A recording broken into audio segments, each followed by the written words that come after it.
coming up young with arrogance, confidence, knowledge of myself. They called me the scientist. We was taught you're the supreme being. In order to be the supreme being, you got to be supreme amongst other beings. Mm-hmm. I understand that more now than I did then, because then it was so literal. You know, the word God derived basically from the Greek language, as they say, and it meant wisdom, strength, and beauty. And yeah, we could have that. But the power to control life and death is something that you would assume is a God trait. So now here you are saying that you're a God, right? And you're reading the Bible how Jesus brought back Lazarus. And, you know, now here's your turn to do something. And when my mother was laying there in the hospital bed and air was no longer coming out of her lungs and going into her lungs, where's my power to bring her back to life? So you can't truly be God. You're powerless. Yeah, or God is not the definition that we need to use to describe it, because it's a translation of wisdom, strength, and beauty. So you could be that. But so I'm answering your question, what did my mother teach me about life? I learned that day on her physical passing that, okay, you know what I mean, there's a physical me. Do you think about her? Do you miss her? Of course. I keep my mother in my prayer every day. And the thing I pray the most, beyond giving thanks, is I pray that her name is honored and remembered by my family. I don't know if the world's gonna remember her, right? Even though if you watch my movie Love Beats Rhymes, I named the school in that movie after my mother, just to leave it somewhere else. In physical space. Yeah, exactly. But yeah, painful.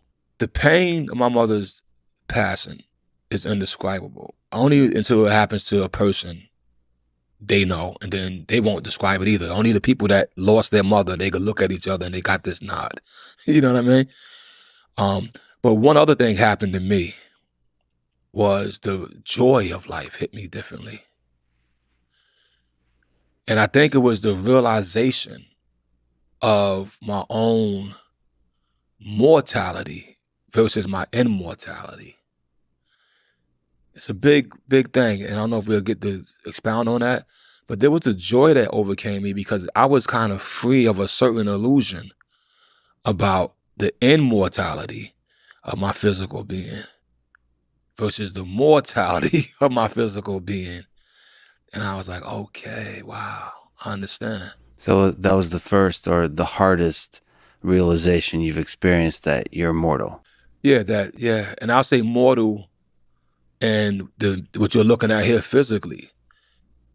I won't say my soul is mortal, right? I'll say it's immortal, because at the end of the day, it's just like I could sit here and I could just hum "Please, Please, Please" by James Brown, but James Brown is not gonna come in here and do that. So in some sense, James Brown is still here. In another sense, the soul is here. The soul is here. I would add this to that equation. When I say it's immortal, I don't think not just only because somebody sings it, right? It's like, where's the fire at right now? It's in the air. You just gotta spark it. Yeah. So it's always there. Are you afraid of death? Not afraid of death. I'm not trying to see it. You know, I'm not rushing that nowhere near me, right? Because all I know is life, right? My life is living. You know, I read a lot of ancient texts. People probably know about me, and I love one of the great teachers named Bodhidharma.